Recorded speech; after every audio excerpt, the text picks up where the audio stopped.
अपना पकड़ते हैं स्वाध्याय को जहां से हमने कल छोड़ा था इसे। तो जस्ट क्विकली, जिन लोगों ने कल का, अगर कल वो नहीं ज्वाइन कर पाए थे, तो एक क्विक रिकैप ये है कि हम दीना की एक बुक डिस्कस कर रहे हैं, माई जर्नी थ्रू टाइम्स। उसमें दीना कुल मिला के अपनी 7 पास्ट लाइफ्स के बारे में बात करती हैं। और हमने कल 3 लाइफ्स डिस्कस की थी, जो कि थी 20वीं, 19वीं और 18वीं शताब्दी में। तो हम उसे 20वीं से स्टार्ट किया था, फिर 19वीं और फिर 18वीं पे हम गए थे। आज हम बाकी 4 लाइव्स उठाएंगे। मैं थोड़ा स्पीड में रहूंगी क्योंकि वो पूरा करना है विद इन हमें टाइम लिमिट, लेकिन एक सीक्वेंस जो होगा वो हम इस समय रिवर्स कर देंगे। तो हम शुरू करेंगे आज 15वीं शताब्दी से। 15वीं शताब्दी के 2 जन्मों को हम पहले बताएंगे, फिर 16वीं और फिर 17वीं। तो ये सीक्वेंस दीना ने अपनी बुक में चूज किया है, तो मैं बस उसी को ही फॉलो कर रही हूँ और वैसा ही सीक्वेंस आज हम लेते हैं। तो चलिए, अगर आप में से कोई भी इच्छा रखते हो तो कल का वीडियो आप YouTube पे जाके ज्ञान भारत के चैनल को आप सब्सक्राइब कर सकते हैं, आप वहां पे वो वीडियो देख सकते हैं। तो हम अब स्टार्ट करते हैं 15वीं सेंचुरी की इंडिया की। इससे पहले एक छोटा सा मैं चीज मेंशन करना चाहती थी, जो कि दीना ने अपनी किताब में भी मेंशन किया है। वो ये कहती है कि कभी कभी बहुत सारे लोग होते हैं, वो लोग इस सब में विश्वास नहीं करते, पूर्व जन्म की बातें, री इनकारनेशन। तो वो ये कहती हैं, दीना का ये कहना है कि जो प्रकृति के नियम होते हैं वो इंसान के विश्वास करने या ना करने से नहीं बनते। वो कहती है कि गुरुत्वाकर्षण का जो नियम था वो न्यूटन ने डिस्कवर किया था, उससे पहले भी था। तो हम किसी चीज को मानते हैं या नहीं मानते, उससे प्रकृति अपना जो नियम है वो उसको बदलती नहीं है। तो ये री इनकारनेशन भी एक लॉ है नेचर का। लेकिन हम अपनी जैसे जैसे आत्मा की यात्रा में आगे बढ़ते हैं, वैसे वैसे कभी कभी चीजें हमारे सामने खुलती हैं। हम जाते हैं। अब मैं आप सबको लेके जाना चाहूंगी 15वीं शताब्दी में। 15वीं शताब्दी के शुरुआत का ये समय है और हम हैं इस समय भारत में। अम, दीना एक पैदा हुई है एक राजा के घर में। उस समय 15वीं शताब्दी में जो भारत था वो छोटी छोटी रियासतों में बटा हुआ था। और ऐसे हर रियासत का अपना एक राजा होता था। तो दीना का नाम है इस जन्म में गीता। तो गीता के जो पिता है वो उत्तर पश्चिमी भारत में किसी राज्य के महाराजा हैं। और इनका एक भाई है। और इनकी छोटी सी फैमिली है, ये 4 लोग हैं और इनका बड़ा लेविश लाइफस्टाइल है। इनका एक महल है जिसमें ये रहते हैं। इनका जो परिवार है वो श्री कृष्ण को फॉलो करते हैं। इनके अपने ही घर में एक मंदिर है और उस मंदिर में एक मूर्ति है श्री कृष्ण की। और ये कहती है कि हमारे बचपन में हम बहुत श्री कृष्ण जन्माष्टमी एक बहुत बड़ा त्योहार होता था। हम सब रासलीला को देखते थे, एंजॉय करते थे। और ऐसे ही हम श्री कृष्ण की जन्म की कहानियां और बाकी जितनी भी उनकी गोकुल और वृंदावन की कहानियां हैं उनको सुनते सुनते बड़े हुए। लाइफ में बहुत खुशी थी। अराउंड इस टाइम में 15वीं शताब्दी में हम में से बहुत लोगों को जो इंडिया का इतिहास है, जो भारत का इतिहास है, उसमें इन्वेडर्स आने शुरू हो गए थे। जो मुगल्स हैं वो आए थे और वो आके डिफरेंट डिफरेंट रीजन में आकर के अपनी सत्ता जमाने लगे थे। तो अराउंड दिस टाइम इनका जो राज्य है इसमें भी इन्वेडर्स आते हैं। और उनका वो सिर्फ खाली पैसे के पीछे ही नहीं होते, वो डोमिनेंस भी चाहते हैं। मतलब वो चाहते हैं कि कोई राज्य का जो रूल है वो उनके अकॉर्डिंग चले।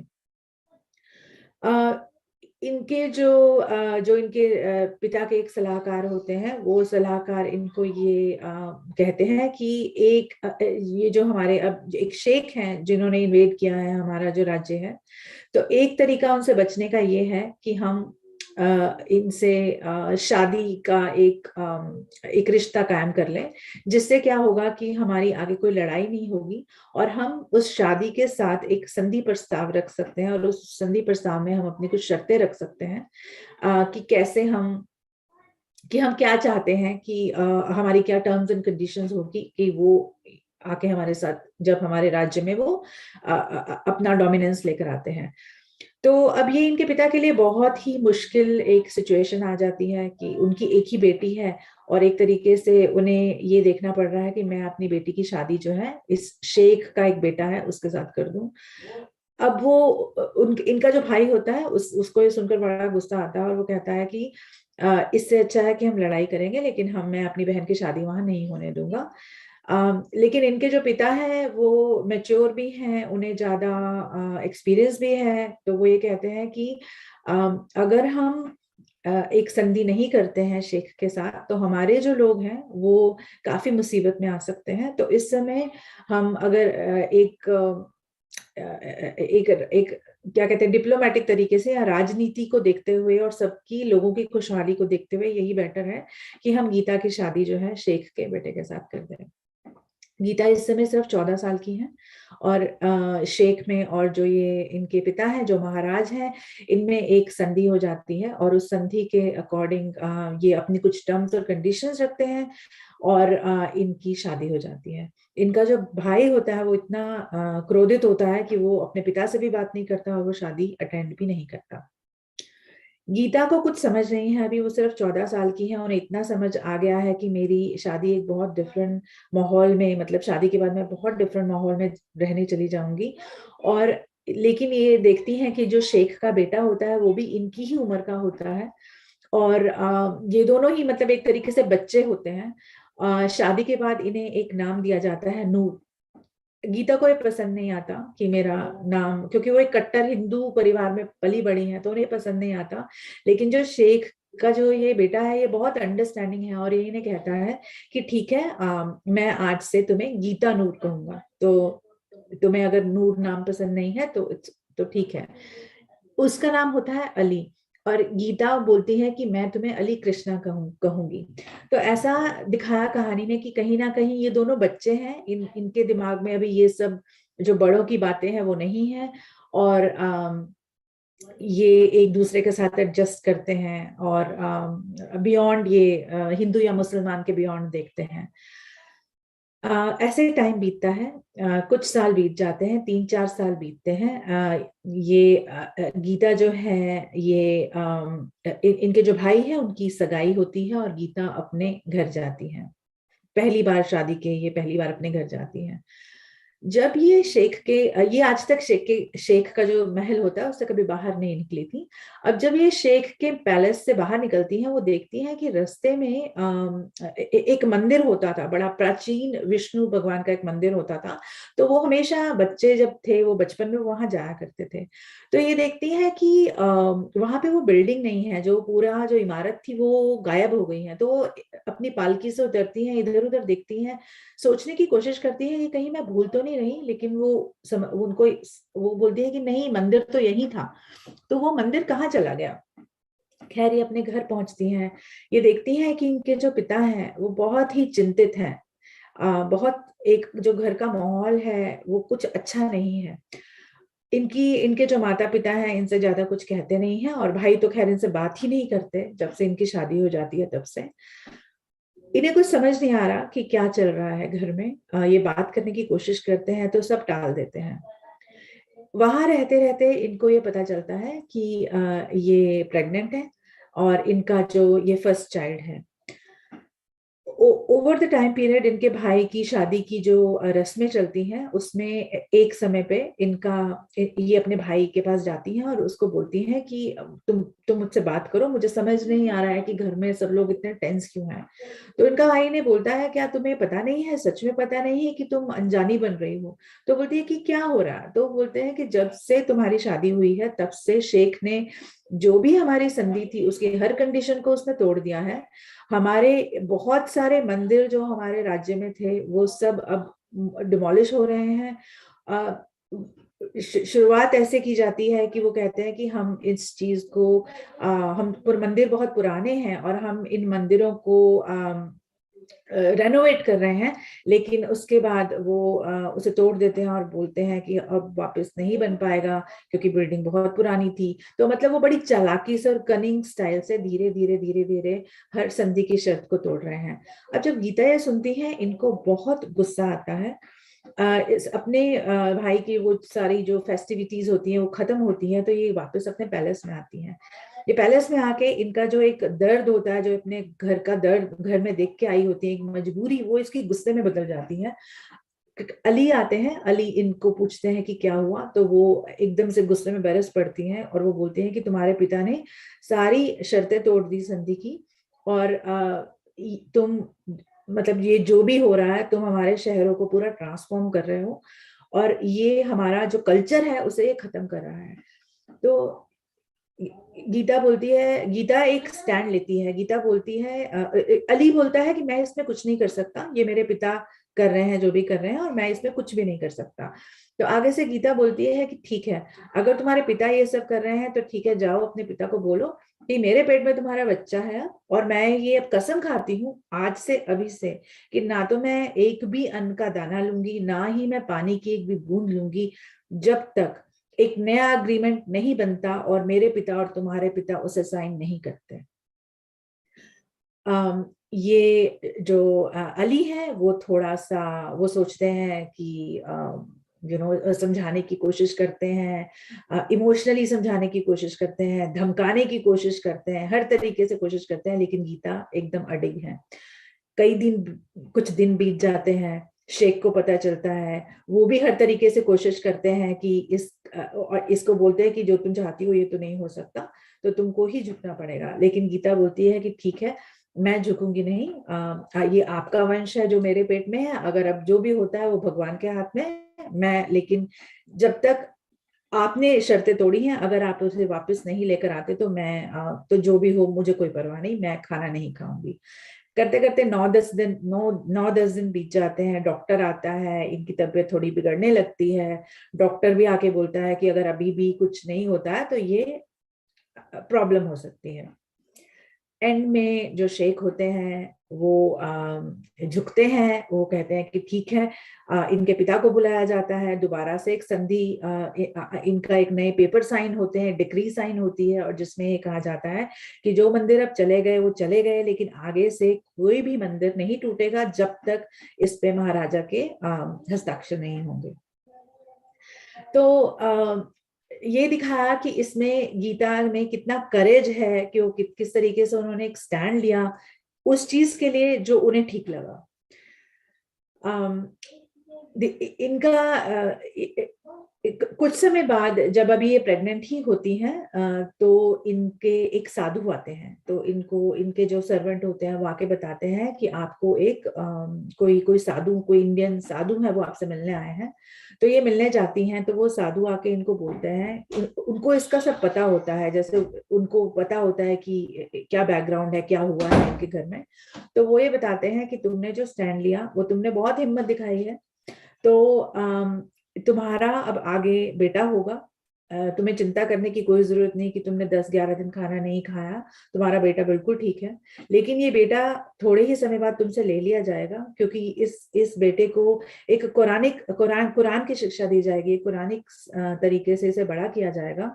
तो गीता कहती है कि मैं अपने बच्चे को नहीं दूंगी। तो ये साधु कहते हैं कि तुम्हारे पास कोई चॉइस नहीं होगी उसे देने के अलावा, लेकिन तुम अपनी एक कंडीशन रखना। तुम ये कहना कि जो तुम्हारे घर में जो श्री कृष्ण की एक बहुत बड़ी मूर्ति है जो तुम्हारे पिता के घर में, तुम उस मूर्ति को यहाँ ले आना, और इस जहां तुम रहती हो वहां पे तुम इस मूर्ति को रख के उसके साथ अपना कनेक्शन रखो, वो मूर्ति तुम्हें आगे तुम्हारी लाइफ में गाइड करेगी। इनको लगता है कि ये कैसे हो सकता है, तो कभी भी शेख अलाउ नहीं करेगा कि एक हिंदू मतलब श्री कृष्ण की एक मूर्ति को मैं यहाँ लेकर आऊं। खैर, इन्हें इन्हें ये साधु कहते हैं कि तुमने पहले भी हिम्मत दिखाई है, तुम अपना स्टैंड ले सकती हो। आगे डाउन द ट्रैक इनका बेटा बॉर्न होता है, जब वो उसे लेके जा रहे होते हैं, तो ये बोला जाता है उनको, ये यही स्टैंड लेती हैं और ये कहती हैं कि मैं अपने बच्चे को नहीं दूंगी। वो बोलते हैं कि तुम कुछ नहीं कर सकते, बच्चा तो हम ले ही जाएंगे, लेकिन गीता बोलती है कि ठीक है, तो फिर मैं अपने फादर के घर चली जाऊंगी, और अगर तब भी तुम मेरी कंडीशन को नहीं मानते हो तो मैं अपने भाई को जाकर के बताती हूँ, और अगर लड़ाई होती है तो अब लड़ाई हो, मुझे किसी की परवाह नहीं, मुझे अपने कृष्णा अपने जहां मैं रहती हूँ इस जगह पे चाहिए। जो अली होते हैं, अली दिखाया है कि वो हर तरीके से इनसे एडजस्ट कर रहे हैं, एडजस्ट कर रहे हैं इन द वे कि इनका साथ भी देते हैं एक तरीके से अपने पिता के खिलाफ जा करके। अंत में ये तय होता है कि ठीक है, हम श्री कृष्ण की जो मूर्ति है वो उस महल से यहाँ ले आएंगे, और लेकिन किसी को कानो कानी खबर नहीं होगी, वो मूर्ति को छुपा कर लाया जाएगा, और आप इसे एक अलमारी में बंद रखेंगे, एक बड़ी अलमारी होगी उसमें बंद रहेगी।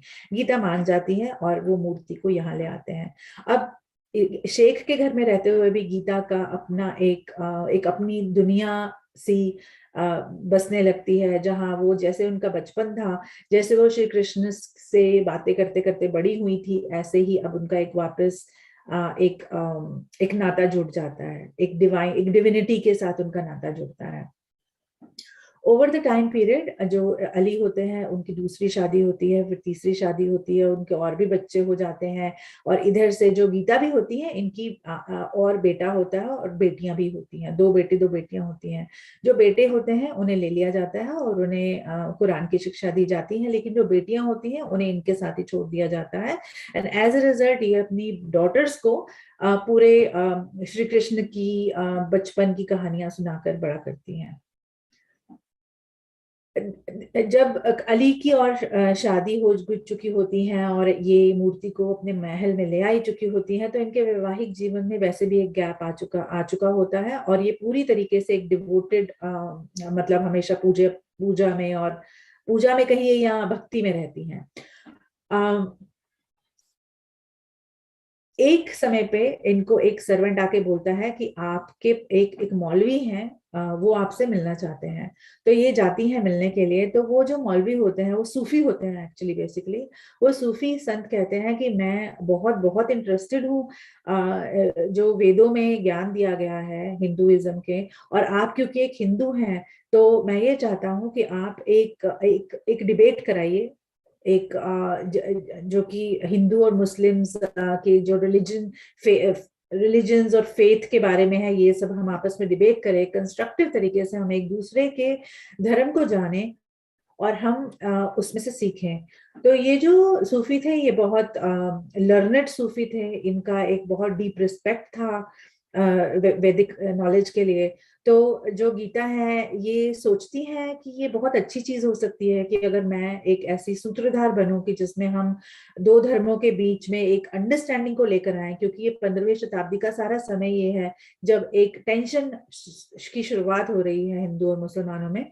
तो ये अपने पति से पूछती हैं, अली से पूछती हैं, और अली इन्हें सपोर्ट करते हैं, और ये इस तरीके से ये एक वो सूफी जो हैं उनको इनवाइट करती हैं, और ये जो साधु जो इनके पास बहुत साल पहले आए होते हैं ये इनको इनवाइट करती हैं। इस तरीके से ये इसके बाद ये कई डायलॉग्स, कई वार्तालाप हिंदू और मुसलमानों के बीच में करवाती हैं। एक बारी यही साधु जब जो इनको 2 बार पहले भी मिल चुके हैं, एक बारी ये साधु आते हैं ऐसे ही एक वार्तालाप में, और गीता उनसे ये कहती है कि ये मैं कोशिश कर रही हूँ इन इन इन इंटरफेथ डायलॉग्स के जरिए कि हम लोग एक दूसरे को समझे, पर मुझे पता नहीं मैं सक्सेसफुल हूँ या नहीं हूँ।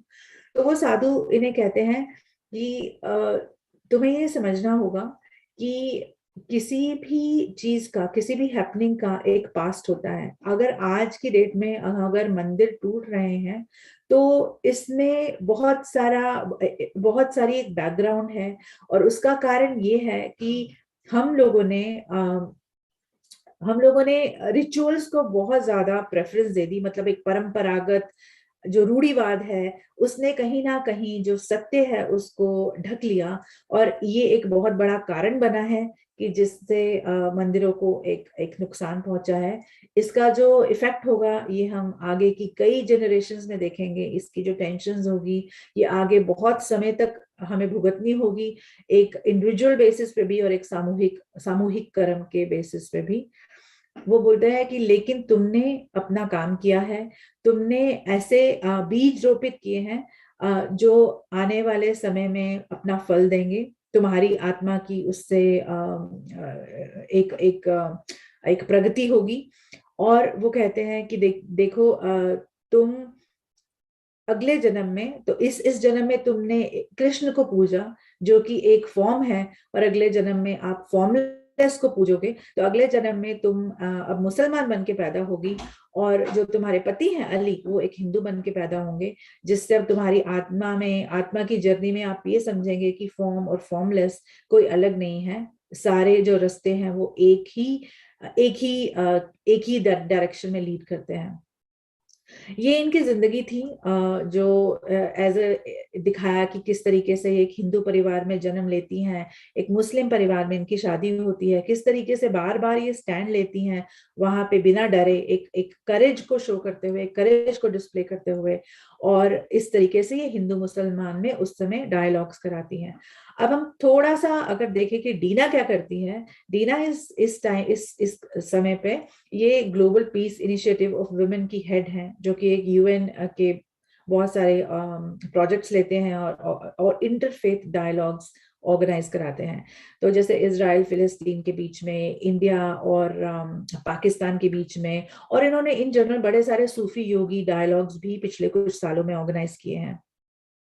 तो ये इंटरफेथ रिलीजन में बहुत काम करती हैं।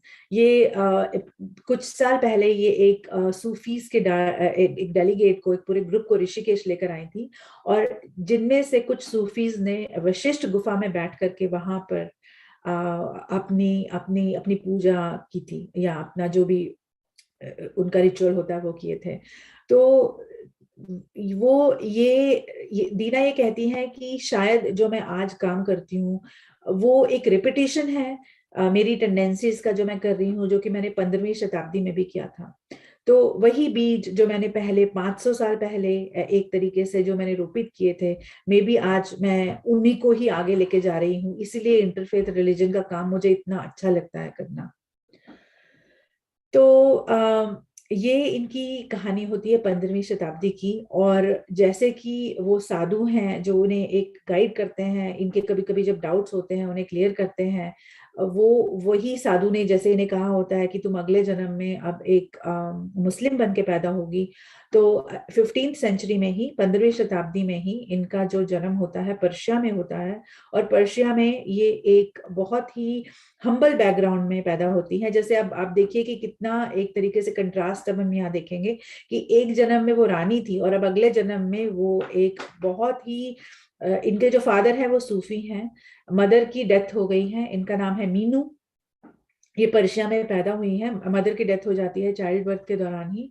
और ये इनके जो पिता है वो सूफी हैं, और वो बहुत बहुत मतलब ये इनके घर, ये काफी गरीब हैं। वो बोलती है बहुत समय हमें खाने को नहीं मिलता था, जब बहुत टाइम में भूखे ही सो जाते थे। अब एज ए चाइल्ड कहती है, मुझे याद आता है कि जब मैं मीनू मैं उठती थी और मुझे इतनी भूख लगती थी, भूख के मारे मैं सो नहीं पाती थी, लेकिन धीरे धीरे मैंने उस भूख को समझा, उससे ऊपर उठने की कोशिश की। और क्योंकि इनके फादर एक सूफी थे, उन्होंने हमेशा इन्हें ये बताया कि जो अल्लाह है, ये जो भूख प्यास है, ये सब बहुत छोटी चीजें हैं, हमारी आत्मा की बहुत मतलब शक्ति है। और जो अल्लाह है वो सबको वो हिफाजत देते हैं और सबका ध्यान रखते हैं। तो तुम्हें इसकी चिंता करने की जरूरत नहीं कि हमारे पास खाना है या नहीं है, हमें फरिश्ते आकर के खाना देंगे। इस तरीके के माहौल में जो मीनू है वो बड़ी होती हैं। और काफी ये जैसे कि गरीबी इस जन्म में ये देखती हैं। वो बोलते हैं कि हमारे पास कोई मटेरियल कंफर्ट नहीं थे, कभी खाना मिलता था, कभी खाना नहीं मिलता था। और जब मेरे पिता कहते थे कि तुम चिंता मत करो खाने की, कहीं ना कहीं से खाना आ जाएगा, तो बोलते हैं कि सच में हम जिस गांव में रहते थे, हम कई बार हमारे खाने की बनी हुई बने हुए खाने की जो टोकरियां हैं वो हमारे दरवाजे पे रख दी जाती थी। तो कहती है जब मैं बच्ची थी मैं सोचती थी सच में फरिश्ते आते हैं और वो हमारे घर में ऐसे खाना छोड़ जाते हैं जैसे कि उनके जो फादर हैं वो कहते थे। लेकिन एक बार जैसे जैसे ये बड़ी होती हैं, देखती हैं कि मैं भी देखूं कि फरिश्ते कैसे लगते हैं, तो एक एक बार ये पूरी रात जागती हैं देखने के लिए कि फरिश्ते सुबह सुबह आते हैं खाना छोड़ने के लिए, तो वो कैसे लगते हैं। तो वो देखती हैं कि एक्चुअली जो उनके गांव की औरतें होती हैं वही खाना रख के जा रही होती हैं, क्योंकि इनके जो फादर होते हैं इनको काफी रिस्पेक्टेड होते हैं ये गांव में। उन्हें पता होता है कि ये इनको खाना कभी ये नहीं भी खाते, तो वो जो गांव के लोग थे वो इतने कंपैशनेट थे और वो आकर के खाना देके जाते हैं। तो ये अपने पिता के पास जाती है भागी भागी और बोलती हैं कि आज मैंने देख लिया कि हाँ, कोई फरिश्ते नहीं आते, ये तो गांव की औरतें ही हैं जो हमें खाना देके जाती हैं। तो इनके पिता कहते हैं तो तुम्हें जो गांव की औरतें हैं उनके मन में ये विचार कौन पैदा करता है कि हमें खाने की जरूरत है। ये जो थॉट्स आते हैं, जो हमारे थॉट्स क्रिएट किए जाते हैं, ये फरिश्ते ही करते हैं हमारे लिए। तो ऐसे करते करते जो मीनू है ये अपने सूफी फादर के साथ उनकी प्रैक्टिसेस देखते हुए बड़ी होती हैं। इनके फादर जो हैं वो काफी पहुंचे हुए सूफी हैं, वो एनलाइटेंड हैं और वो इन्हें बारीकियां सिखाते हैं। धीरे धीरे ये भी सूफीज्म की तरफ ही जाती हैं। और इनके बहुत लोग आते हैं, इनके फादर के स्टूडेंट्स होते हैं, वो आते हैं सीखते हैं। कुछ लोग अपनी प्रॉब्लम्स डिस्कस करते हैं, कुछ लोग इनसे ब्लेसिंग्स लेने आते हैं। ऐसे करते करते करते करते इनका जो समय है वो निकलता है। एक बार इनके जो फादर के एक स्टूडेंट होते हैं वो इनके पास आते हैं और वो एक एक इंस्ट्रूमेंट बजाते हैं। कुछ उन्होंने ऐसे लिखा है कि स्ट्रिंग्ड इंस्ट्रूमेंट, कुछ ऐसा जैसे कि कुछ तारों वाला कुछ वाद्य होता है जो वो बजाते हैं।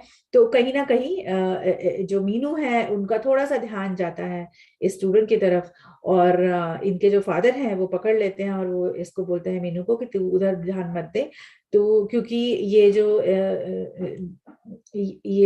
इंसान है ये थोड़े ही समय में यहाँ से चला जाएगा और फिर कभी वापस नहीं आएगा।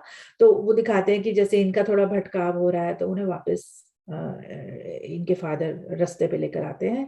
उस जन्म में इनके एक समय आता है जब इनके जो फादर हैं वो चले जाते हैं और मीनू भी जो है वो बहुत अचीव करती हैं, सूफीज्म की हाइट्स को अचीव करते हैं, टोटल स्पिरिचुअलिटी में वो रहती हैं और ऐसे ऐसे करते अपने मीनू का जो जन्म है वो पूरा करती हैं। इस जन्म में उनकी एक उन्होंने एक अपना जो वर्च्यू था वो डेवलप वो ये करती हैं कि उस समय पे बहुत जो औरतें थी वो सूफी बहुत नहीं थी। तो इनके फादर ने इन्हें शुरू से ये सिखाया था कि ये फर्क नहीं पड़ता कि तुम औरत हो या तुम आदमी हो, लड़की हो या लड़का हो, जो सूफीज्म है ये दोनों के लिए बराबर है। तो ये इनका एक अंदर एक इनके वर्च्यू आया, और इनकी जितनी भी इसके बाद की लाइव्स रही उसमें इनको ये बहुत एक प्राइड फील हुआ कि मैं एक औरत हूँ। तो ये इनके बड़े अंदर एक डीप फीलिंग इस जन्म से आई जो उनके सूफी फादर ने वर्क की। तो ये हमने अब 15वीं सेंचुरी की 2 लाइफ्स के बारे में डिस्कस किया है दीना की, जो कि हमने देखा कि एक बार इंडिया में हुआ और एक बार पर्शिया में हुआ। टोटल कंट्रास्ट, क्योंकि इंडिया में जिस समय जन्म हुआ ये टेंशन्स थी हिंदू और मुसलमान की, और इस तरीके से वो मुसलमान बन के जन्मी और उन्होंने ये पाया कि चाहे हम एक रूप को पूजें या हम विदाउट किसी रूप को पूजें, जो हमारा एंड गोल है वो एक ही है। ये इनकी जो सोल है उसने ये लर्निंग ली कि फॉर्म या फॉर्मलेस दोनों में कोई फर्क नहीं है। जो भी फर्क है वो इंसान के बनाए हुए फर्क है, वो उसमें कोई वास्तविकता नहीं है। तो ये एक डीप लर्निंग इनके सोल में चली जाती है। जब ये मीनू थी पर्शिया में, क्योंकि इन्होंने बहुत एक गरीबी के थ्रू ये जाती हैं, जिससे इनके अंदर बहुत एक दृढ़ संकल्प तो आता है, लेकिन कहीं ना कहीं ये कभी कभी इन्होंने ये चाहा होता है कि मुझे कभी किसी को देखती हैं तो इनके मन में ये फीलिंग्स आती हैं कि मेरे पास भी अच्छे कपड़े अगर होते तो। जब ये अभी सूफिज्म की तरफ बढ़ रही होती हैं, हर बार इनके जो पिता थे वो इन्हें बताते थे कि कि तुम वास्तविकता की ओर देखो, रियलिटी की ओर देखो, और जो कपड़े या जो गहने होते हैं ये हमें कभी सुख नहीं देते हैं, ये रियल हैप्पीनेस हमें नहीं देते हैं, खुशी नहीं देते हैं। जो खुशी होती है वो उसकी कोई कंडीशन नहीं होती, वो हमारे अंदर से हम लेकर आते हैं। अब हम देखेंगे कि जो इनका अगला जन्म होता है उसमें ये जो टीचिंग होती है जो इनके सूफी फादर ने दी होती है, ये इन्होंने सुनी होती है लेकिन शायद इनके गहरे अंदर नहीं उतरी होती।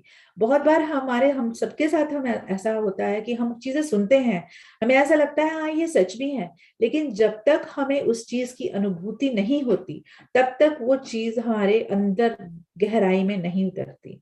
तो अब ये चीज जिससे वो एक तरीके से जो इनके अंदर एक रह गई होती है कि मैंने बहुत गरीबी देखी। अब हम देखेंगे कि जो इनकी अगला जन्म हुआ है 16th सेंचुरी में, हम 15 से 16th में आ रहे हैं, तो उसमें ये यही लर्निंग लेती हैं। और ये कैसे लेती हैं, फिर हमें एक कहानी में हम प्रवेश करेंगे कि ये कैसे ये लर्निंग लेंगी आप, कि किस तरीके से जो मटेरियल डिजायर्स होती हैं और जो आपका एक पीस होती है, जो हैप्पीनेस होती है, इसका कोई कनेक्शन नहीं है। तो अब हम जा रहे हैं, आपको मैं कितनी सेंचुरीज की हम यात्रा कर रहे हैं और हम डिफरेंट डिफरेंट कंट्रीज की भी यात्रा कर रहे हैं। तो हम अब एक ऐसी कंट्री के बारे में बात करने जा रहे हैं जिसका जो कल्चरल हेरिटेज है बहुत रिच है। हम आ रहे हैं जापान में। तो ये 16वीं शताब्दी का जापान है। 16वीं शताब्दी के जापान में एक राजा राज करते हैं, एम्पायर है वहां पे। उस राजा के उस राज्य में दो पूजा ऑपोजिट जी, आपकी क्लैन। आवाज नहीं आ रही है। मेरी आवाज नहीं आ रही है? नहीं। अच्छा, एक अब सेकंड, ठीक अभी है। शुरू हुआ? हाँ, अभी अभी कुछ हुआ। अब ठीक है। हाँ, सॉरी, ठीक है। मैंने कहा कहाँ से आपको लगता है आवाज नहीं आई, मैं वहां से रिपीट करूं? एक बस दो एक मिनट ही रहेंगे? लाइन, बस एक लाइन नहीं सुनाई दी। बस उसके बाद आ रही। No problem, thank you Mahi, thank you. ठीक है, हाँ। तो हम लोग अब एंटर कर रहे हैं 16वीं शताब्दी के जापान में। तो जो जापान है आज तक एक ऐसी कंट्री है जिसने अपने कल्चर को बहुत बना के रखा है। अम, इनका भी ऐसे तो हर कंट्री का ही कल्चर बहुत रिच है, लेकिन एंशियंट जापान अपने एक सलीके के लिए बहुत जाना जाता था। आज भी अगर हम में से बहुत लोगों को ने सुना होगा कि कैसे जापानीज जो होते हैं उनका एक टेबल लगाने का तरीका होता है, अपने फ्लावर्स को अरेंज करने का एक तरीका होता है। जापानीज जो तरीके होते हैं काम करने के भी हमें ऑफिसेज में भी एक्चुअली सिखाए जाते हैं, ट्रेनिंग दी जाती है। जैसे टोयोटा एक बहुत पॉपुलर जापानीज कंपनी है। तो जो जापानीज थे ये कल्चरली बहुत रिच और इवॉल्व थे शुरू से ही। 16वीं शताब्दी का जो जापान है इसमें एक एम्परर है जो रूल करते हैं। एम्परर के जो ओवरऑल जो राज्य है उसमें दो तरीके से ग्रुप्स बने हुए हैं और दो क्लैन जिसे बोलते हैं उसमें लोग डिवाइडेड हैं। तो पूरी सोसाइटी जो है या वो इस ग्रुप से बिलोंग करती है या वो उस ग्रुप से बिलोंग करती है। दीना जन्मी है फिर से एक फीमेल की फॉर्म में, उनका नाम है मात्सु।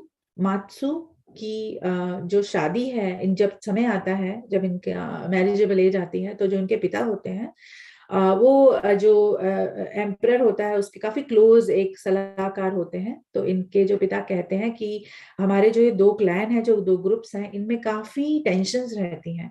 तो हम ऐसा करते हैं, तुम्हारी शादी जो है हम ऑपोजिट क्लैन में एक लड़के से करते हैं, जिससे क्या होगा कि दोनों क्लैंस में एक भाईचारा बढ़ेगा और जो टेंशन्स हैं वो कम होंगी। तो ये इनके पिता का एक इंटेंट होता है। और ये क्या करते हैं, इनकी अरेंज मैरिज कर दी जाती है एक लड़के से जो कि ऑपोजिट क्लैन का होता है। तो जो इनके हस्बैंड होते हैं वो बहुत गुड लुकिंग होते हैं। तो जब शुरू शुरू में ये देखती हैं तो ये बड़ी खुश होती हैं, एलीट फैमिली है और बड़े ही गुड लुकिंग और बहुत ही चार्मिंग है इनके हस्बैंड। तो दोनों ही फैमिली जो है वेल्दी हैं और जो किंग है उनके काफी ये क्लोज हैं। तो शुरू शुरू में शादी के बाद जो मात्सु हैं बहुत खुश रहती हैं। लेकिन जल्दी ही इन्हें हार्ड रियलिटी का सामना करना पड़ता है। जो इनके हस्बैंड होते हैं वो, उनका कैरेक्टर जो होता है वो बहुत वीक होता है, और वो उनके काफी अफेयर्स होते हैं, तो इनफिडेलिटी इनके साथ ये फेस करती हैं। ये कुछ कहती नहीं है, ये सब कुछ चुपचाप से लेती हैं। इन्हें इन्हें लगता है उस सोसाइटी के प्रेशर्स इन पे हैं, अपनी फैमिली के प्रेशर्स इन पे हैं। इन्हें लगता है कि किसी को भी बाहर कुछ पता नहीं चलना चाहिए, जो भी मेरे घर में है, जो भी मेरे दिल में है, वो मेरे अंदर ही रहे, नहीं पता चले। लेकिन जो इनके हस्बैंड हैं, उनका कुछ ऐसा खास इंटेंशन नहीं होता कि उनके अफेयर है तो वो छुपाएं, या कुछ खास वो एफर्ट नहीं करते हैं। इनकी एक बहन होती है, और इनकी बहन कई बार इनके पास आती है और बताती है कि अब तेरे हस्बैंड का यहाँ अफेयर चल रहा है, अब तेरे हस्बैंड का यहाँ अफेयर चल रहा है। इन्हें दुख होता है, लेकिन ये फिर भी चुप रहती हैं। ये कभी अपने पिता से शिकायत नहीं करती, या अपने ससुराल में कहीं पे भी शिकायत नहीं करती, ये चुप रहती हैं। तो ये इनकी पर्सनैलिटी है, बहुत ही इंट्रोवर्ट। इनके पिता ओवर द टाइम पीरियड ये देखते हैं कि ये अपनी शादी में बहुत खुश नहीं है, और एक बारी वो काफी बीमार होते हैं, तो ये उनसे मिलने जाती हैं। तो इनको कहते हैं कि तुम मुझे बताओ या नहीं बताओ, पर मैं तुम्हारे दिल का दुख समझता हूँ। ये शायद मेरी ही एक नजरअंदाजी थी कि मैं ये देख नहीं पाया कि वो कैसा इंसान है, और मैंने तुम्हारी शादी कर दी ये सोच करके कि दोनों जो क्लैन्स हैं इनमें एक संधि रहेगी। लेकिन शायद ये ठीक तरीका नहीं था। मैं नहीं चाहता था कि तुम्हारी जिंदगी इस तरीके से खराब हो। तो मैं अब तुम्हें ये कहना चाहता हूँ कि जो शादी हो गई है वो हो गई है। बहुत लेट हो गया है उसको कुछ भी अब फिक्स करने के लिए। इनके 2 बच्चे भी हो गए, 3 बच्चे भी हो गए होते हैं अभी तक। लेकिन वो कहते, इनके पिता कहते हैं कि तू जब छोटी लड़की थी तब से तुझे तू बहुत आर्टिस्टिक थी, तुझे आर्ट्स में बहुत इंटरेस्ट था। तो अभी तू ऐसा क्यों कुछ नहीं करती कि जिससे तू अपने आप को कंस्ट्रक्टिवली बिजी कर ले, ताकि जो तेरी जो ये उनके जीवन में एक पेन होती है, इनके पिता जो है वो उससे समझ रहे हैं और कोशिश कर रहे हैं कि इसको हम ध्यान कहीं और लगवा दें। अब क्योंकि इनके पिता जो है वो किंग को बहुत अच्छे से जानते हैं, तो इनके पिता क्या करते हैं, एक चिट्ठी लिखते हैं, और वो चिट्ठी लिख के बोलते हैं उसमें किंग को कि हम एक एनुअल आर्ट फेस्टिवल ऑर्गेनाइज करें हम अपनी कंट्री में, जिसमें जगह जगह से हम आर्टिस्ट लोगों को बुलवाएं, और जो मात्सु है वो इस सबको ऑर्गेनाइज करेगी। तो ये चिट्ठी लिख करके थोड़े समय बाद इनके जो फादर हैं, ये उनकी लास्ट मीटिंग होती है, उनके फादर नहीं रहते हैं। प्रिंस जो है वो, सॉरी, जो किंग है वो ये देखते, वो उनके पास जब लेटर जाता है तो वो बहुत रिस्पेक्ट होती है इनके फादर के लिए। तो वो ये सोचते हैं कि वो अब चले गए हैं, तो मैं नहीं, ऐसा नहीं कर सकता कि ये लास्ट जो विश है उनकी मैं पूरी ना करूं। तो वो इसको बुलाते हैं मात्सु को, और बोलते हैं कि आज से अब आप कंट्री में हर साल आप एनुअल आर्ट फेस्टिवल जो है ऑर्गेनाइज करेंगी। तो जो मात्सु है, शुरू शुरू में इन्हें थोड़ी हिचक होती है, क्योंकि ये कभी घर से बाहर नहीं निकली होती हैं। लेकिन फिर ये भी इनके मन में ध्यान आता है कि ये मेरे पिता की लास्ट इच्छा थी मेरे लिए, और ये बहुत ही जैसे अबाइडिंग सी एक डॉटर है, अबाइडिंग सी पत्नी है, हर हर एक का ध्यान रखती हैं। तो ये तैयार हो जाती हैं कि ठीक है, मैं ये ऑर्गेनाइज करूंगी। तो जापान में एक चेरी ब्लॉसम सीजन होता है। आज आज मतलब अभी भी होता है। स्प्रिंग जो वहाँ की होती है, वहाँ पे जो चेरीज के ट्रीज हैं वो सारे ब्लॉसम करते हैं, और वहाँ पे उस समय बहुत टूरिस्ट जाता है। तो उसे जब जापानीज लोग उसे बोलते हैं सकुरा। तो ये इस बुक में इस तरीके से लिखा है कि जो सकुरा फेस्टिवल है वो जो मात्सु है ये ऑर्गेनाइज करने लगती हैं। ये जगह जगह से आर्टिस्ट बुलाती हैं जो पेंटिंग करते हैं, पोएट्स होते हैं, जो हैंड से अपने कपड़ा वीव करते हैं, टेक्सटाइल होता है, हर तरीके की जो आर्ट की फॉर्म है उसे ये बुलाती हैं, इनकरेज करती हैं। वहां पे सेल होती है, आर्टिस्ट भी इनकरेज होते हैं, और ये भी बहुत खुश रहने लगती हैं। इन्हें एक एक जीवन का जैसे कि एक ध्येय मिल जाता है, और ये ज्यादा अपने पति की ओर ध्यान नहीं देती हैं। अम, तो बेसिकली इनका जो मैरिड लाइफ है, ये आपस में बहुत कम बात करते हैं ये और इनके पति, लेकिन आउटसाइड अभी भी ये एक हैप्पी कपल अपने आप को प्रेजेंट करते हैं। एटलीस्ट ये सोचते ये हैं कि हम, जैसे कि हमारे बीच में कुछ भी नहीं है, और सोशली हमें ऐसे ही देखा जा रहा है कि हम बहुत खुश हैं अपनी शादी में। एक दिन ऐसा होता है कि इनकी बहन आती है बहुत ही गुस्से में इनसे मिलने के लिए, और इनकी बहन इन्हें बताती हैं कि जो तुम्हारे पति हैं इस बार उसने सारी सीमाएं तोड़ दी हैं। जो किंग की एक जो उनका किंग का लव इंटरेस्ट है उसके साथ तुम्हारे हस्बैंड का अब अफेयर चल रहा है, और वो खुलेआम इसको सबको बता भी रहा है, वो इसको हाइड करने की भी कोशिश नहीं कर रहा। अब डर ये है कि बहुत जल्दी किंग को पता चल जाएगा, और अगर किंग को पता चल गया तो ये तुम्हारे लिए बहुत हार्ड हो जाएगा, तो तुम अभी के अभी उसको बुलाओ और उससे बात करो। ये बहुत अब अपसेट होती हैं, ये इनके जो हस्बैंड घर आते हैं तो इन्हें कन्फ्रंट करती हैं, जो कि उन्होंने आज तक नहीं किया होता। तो पहली बार उन्हें कन्फ्रंट करती हैं और उन्हें बोलती हैं कि तुम ये सब मैं क्या सुन रही हूँ। तो इनके पति बोलते हैं कि वो जैसे एक वो झूठ भी बोलने में उन्हें कोई प्रॉब्लम नहीं होती है। वो बोलते हैं कि तुम मेरी पत्नी हो, तुम्हें अफवाहों की ओर ध्यान नहीं देना चाहिए, तुम्हें तो मुझे सपोर्ट करना चाहिए। तुम्हारी बहन तो शुरू से ही मुझे पसंद नहीं करती और इसलिए वो कुछ भी मेरे बारे में बोलती है।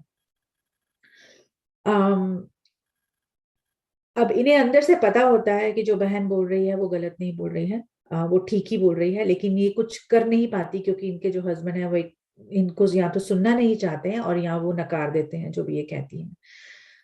इस साल का जो सपूरा फेस्टिवल होता है उसका समय आ रहा होता है, ये उसकी तैयारी भी साथ साथ कर रही होती है और साथ साथ ये बहुत परेशान भी होती है कि क्या हो रहा है।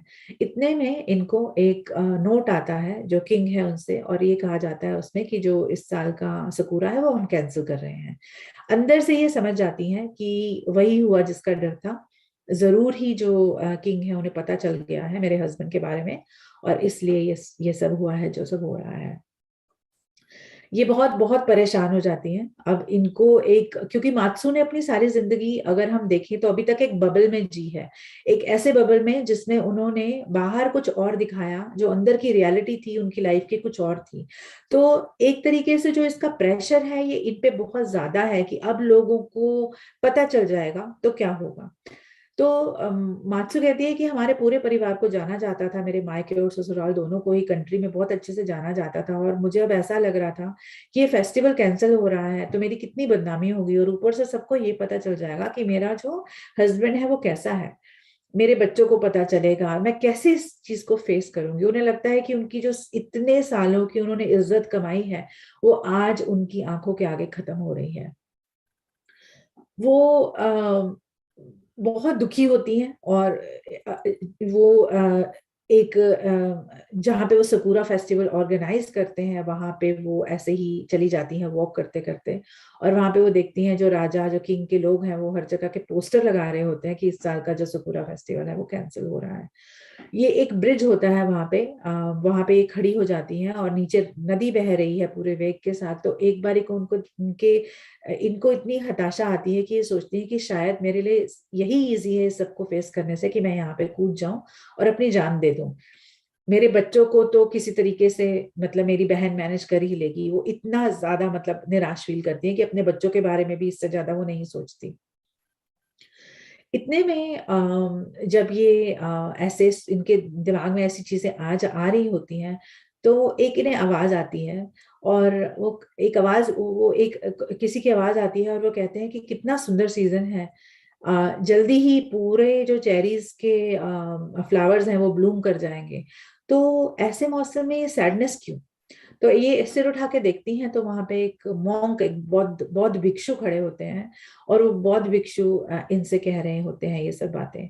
तो वो ये कहती हैं कि आपको नहीं पता कि मेरी जिंदगी में क्या चल रहा है। तो वो बौद्ध भिक्षु कहते हैं कि मुझे पता है कि तुम्हारी जिंदगी में क्या चल रहा है। मैंने तुम्हारा हर आर्ट फेस्टिवल आज तक अटेंड किया है, every single one every year मैं अटेंड करता हूँ। तुमने बहुत अच्छा काम किया है, लेकिन मैं तुमसे ये कहना चाहता हूँ कि जो चला गया वो चला गया, और जो चला गया उसका दुख क्यों मनाना। अपने आसपास देखो, प्रकृति हमें यह सिखाती है कि हमारी जिंदगी में एक ही चीज स्थिर है और वो है परिवर्तन। परिवर्तन के सिवाय और कुछ भी स्थिरता नहीं है। अपने आसपास के इन चेरी के पेड़ों को देखो कि वो अभी ब्लूम कर रहे हैं, वो फ्लावर्स उन पे सारे आ रहे हैं, और धीरे धीरे जब ये मौसम चला जाएगा ये जो फूल है ये झड़ जाएंगे, ये पत्ते जो हैं झड़ जाएंगे। तो प्रकृति जब इसका दुख नहीं मनाती, जब तो हम इसका दुख क्यों मनाएं। जब तक कोई चीज तुम्हारे पास है आर्ट फेस्टिवल तुम्हारे पास था, उसे तुम एंजॉय करो, लेकिन जब कुछ चला गया तो लेट इट गो। उस चीज को आप एक स्वीकार भाव लेकर आए और उसको जाने दें। तो इनको लगता है कि ये तो बड़ी ज्ञान की बातें कर रहे हैं, लेकिन जो मेरे अंदर के जो मानसिक एक मैं दबाव महसूस कर रही हूँ, इनको क्या पता, ये तो भिक्षु है। तो ये अब मतलब थोड़ा सुन रही हैं, थोड़ा नहीं सुन रही हैं। वो कह रहे हैं, इनके ऊपर ऊपर से सब जा रहा है। वो बोलते हैं कि मात्सु, तुम अगर इस चीज को अपने अंदर थोड़ा गहन उतरो और ये देखो, तो तुम ये समझोगी कि ये फेस्टिवल नहीं था जो तुम्हें खुशी देता था, बट ये जो उसकी सुंदरता थी, जो जो जो आर्ट होता है, जो एक कला होती है, कला के भीतर एक सुंदरता होती है, वो हमें खुशी देती है। ये एक बहुत गहरी बात कहते हैं। ये कहते हैं कि जो भी हम कभी चीज को पसंद करते हैं, अगर आप हम किसी कला के किसी क्षेत्र में बहुत ज्यादा हम इंस्पायर फील करते हैं, तो वो जो सुंदरता है, वो उसमें एक ये सारी सुंदरता का जो आती है, वो कहीं ना कहीं प्रकृति से आती है। पॉटरी अगर हम देखें तो पॉटरी पे जो भी एक बूटे बने होते हैं, बेले बने होती हैं, वो सब नेचर है। रंग सारे हमारे प्रकृति से आते हैं। कला हमारी सारी प्रकृति से आती है, चाहे वो संगीत है, चाहे वो नृत्य है, चाहे वो कोई भी पेंटिंग है, कपड़ा है, सब कुछ। तो वो ये कहते हैं कि अगर आप कला को पसंद करते हैं, तो आपका जो गहन इसमें एक उद्देश्य होता है, आपकी जो सोल का, वो होता है प्रकृति के साथ प्रेम। कला प्रकृति से बहुत ज्यादा इंटरकनेक्टेड है। तो ये उन्हें ये बताने की कोशिश कर रहे हैं, लेकिन मात्सु अभी सुन भी रही हैं, लेकिन अपनी जिंदगी के दुख में भी हैं। तो जो जो ये बौद्ध भिक्षु हैं, ये बताते हैं कि अब जो तुम्हारा चला गया, अब तुम जाने दो। अब ये बौद्ध भिक्षु को बोलते हैं, आपको पता नहीं है कि मेरी जिंदगी में भी क्या चल रहा है। मेरे जो सारी इज्जत है, वो इस समय पे खत्म हो रही है। मेरे पति, ऐसे कहते कहते ये रुक जाती हैं। तो जो बहुत भिक्षु होते हैं, वो ये कहते हैं कि मुझे तुम्हारे पति के बारे में पता है। तुम्हें ये समझने की जरूरत है कि जो तुम्हारे पति की काम, जो डीड्स हैं, उसका तुम्हारे पे कोई रिस्पॉन्सिबिलिटी नहीं है। तुम ये मत समझो कि क्योंकि तुम्हारे पति ने ये सब किया तो इसलिए तुम्हें भी गलत तरीके से देखा जाएगा। उसके जो काम थे वो उसके चरित्र को दर्शाते हैं, तुम्हारे चरित्र को नहीं दर्शाते। तो सबसे पहले तुम इस चीज को समझो और इस चीज में से बाहर आने की कोशिश करो। उसके बाद वो उनको एक पेपर निकालते हैं, अपना नाम और अपना उनका जो मोनेस्ट्री होती है, जो जहाँ पे वो रहते हैं, उसका एड्रेस लिख के देते हैं और बोलते हैं कि ये मेरा नाम और मेरा और एड्रेस है। जल्दी ही हालात बहुत खराब हो जाएंगे। अब क्योंकि राजा को तुम्हारे पति के बारे में पता चल गया है, तो क्योंकि तुम्हारा पति दूसरे क्लैन से बिलोंग करता है, इस चीज का फायदा उठाते हुए पॉलिटिकल मोटिव आगे आएंगे और दोनों क्लैंस में लड़ाई होगी। तो जैसे कि एक गृह युद्ध साहब छिड़ने के पूरे आसार हो गए हैं। तो तुम अब सेफ नहीं रहोगी। तो ये मेरा एड्रेस है और मेरा तुम यहाँ पे अपने बच्चों को लेकर के मेरे पास आ जाओ और मैं वहां पे तुम्हें हम सेफ रखेंगे। अब इन्हें बड़ा अजीब लगता है, जो मात्सु है, ये बोलती है कि ऐसे ही थोड़ी ना, मैं अपना इतना सुंदर घर है, मेरे बच्चे हैं, मेरा पूरी दुनिया है जो मैंने बसाई है, वो मैं कैसे छोड़कर इनके पास चले जाऊं। खैर, ये पेपर ले लेती हैं, वो चले जाते हैं। ये घर आती हैं, ये बहुत परेशान है। इनकी बहन का, फिर से इनकी बहन इन्हें बताती है कि अब पता नहीं क्या होगा, बहुत टेंशन्स हैं इनके दिमाग में।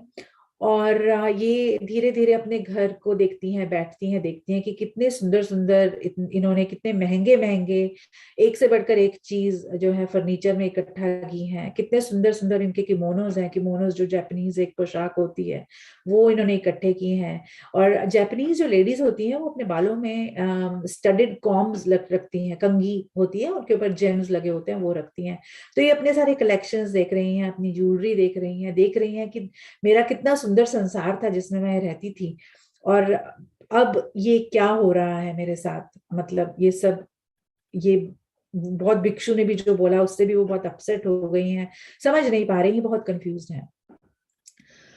तो इतने में इनको, इनके जो एक सर्वेंट है वो आके बताता है कि जो आपके पति हैं वो आज सुबह बड़ी जल्दी में अपना कुछ सामान पैक किया उन्होंने और वो कहीं निकल गए हैं। अब इन्हें और भी एक और इनके हार्ट में वो एक सदमा सा लगता है कि पता नहीं वो कहाँ चला गया है, सेफ्टी उसकी होगी नहीं होगी, राजा के लोग उसे ढूंढ रहे होंगे।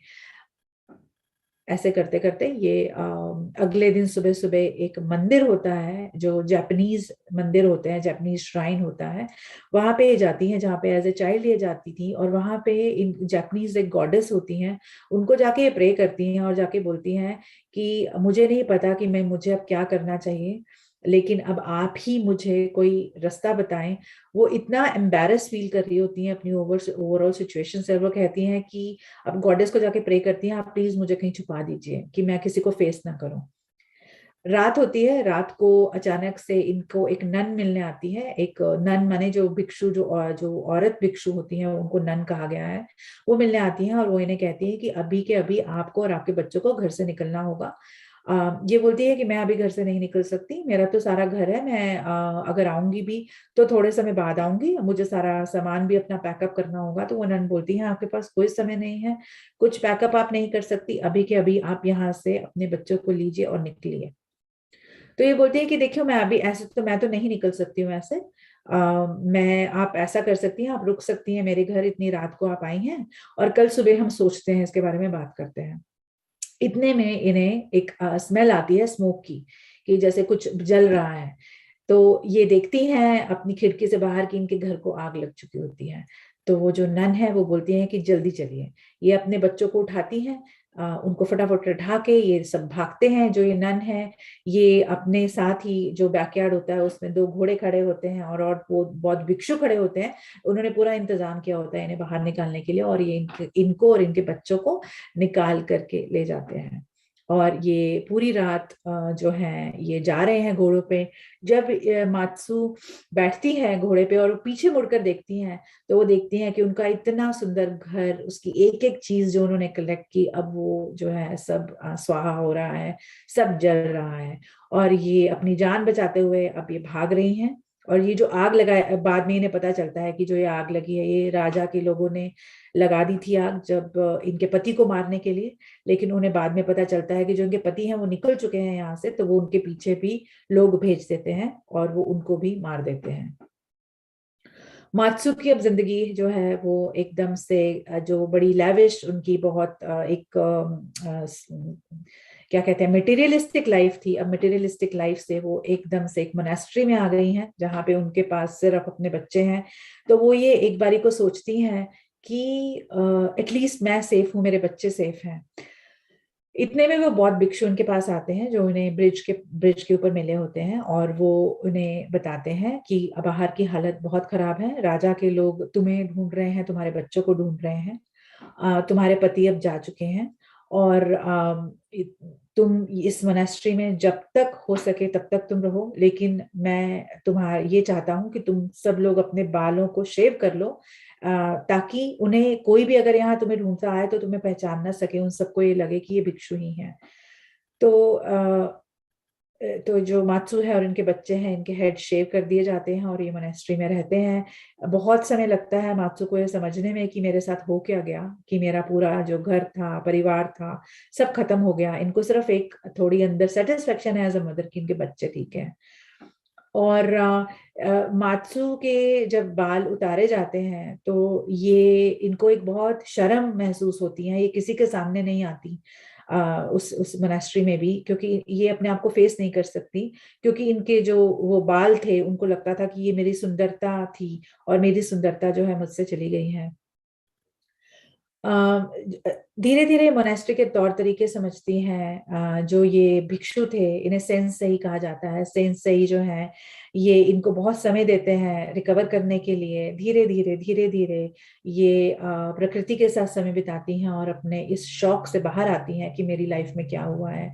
वो देखती हैं कि इस मोनेस्ट्री में कितनी शांति है, लोगों के पास कोई फिजिकल मटेरियल कंफर्ट नहीं है पर लोग कितने खुश हैं। तो वो ये डिसाइड करती हैं कि मैं भी अब दीक्षा ले लूंगी, मेरी जिंदगी में अब कुछ नहीं बचा। और वो इतनी हताश हो गई होती है कि वो वापस जाना नहीं चाहती उस जिंदगी में। और वो कहती हैं कि मैं सेंसेई के पास जाती हैं और बोलती हैं कि मुझे आप दीक्षा दे दीजिए, मैं भी ये नन बनूंगी। तो सेंसेई बोलते हैं तुम्हें समझना होगा कि जो अध्यात्म का पाथ है, जो अध्यात्म का रास्ता है, वो एक आप इसलिए नहीं ले सकते क्योंकि आप भागना चाहते हैं अपनी जिंदगी से, क्योंकि तुम्हें परिस्थितियों ने इस सिचुएशन में ला दिया कि तुम आज कि तुम मोनेस्ट्री में लैंड कर गई। तो इसका मतलब ये नहीं है कि तुम अध्यात्म का पाथ ले लो, तुम अपने पे कोई प्रेशर महसूस ना करो। ये तुम्हारा चूजन पाथ होना चाहिए, एक एस्केपिज्म नहीं होना चाहिए। तो अभी मुझे नहीं लगता कि तुम तैयार हो, क्योंकि तुम अभी अभी भी अपने बालों को इतना मौन करती हो कि मेरे बाल चले गए। अध्यात्म एक ऐसा रास्ता है जिसमें धीरे धीरे करके तुम्हारा सब कुछ चला जाएगा। जो तुमने एक विचारों का अपना एक महल खड़ा किया है, जो तुम अपने बारे में सोचती हो, जो तुम दुनिया के बारे में सोचती हो, जब हम अध्यात्म के रास्ते पे जाएंगे धीरे धीरे करके तुम्हारे सारे महल गिर जाएंगे। और अगर तुम अपनी एक एक्सटर्नल चीज जो कि तुम्हारे बाल थे उनसे नहीं उबर पा रही, तो तुम अभी इस रास्ते के लिए तैयार नहीं हो। तो ऐसे करके इन्हें समझाते हैं, ये भी समझाते हैं इन पे कोई प्रेशर नहीं है ऐसा कुछ भी करने का। ऐसे करके इनका जो टाइम है निकलता जाता है, थोड़ी सर्विस करनी शुरू कर देती हैं उस मोनेस्ट्री में, कभी खाना बनाती हैं, कभी सफाई करती हैं। और ये एक अलग सी दुनिया में अब आ जाती है इस मोनेस्ट्री के अंदर और इन सेंसेई के साथ।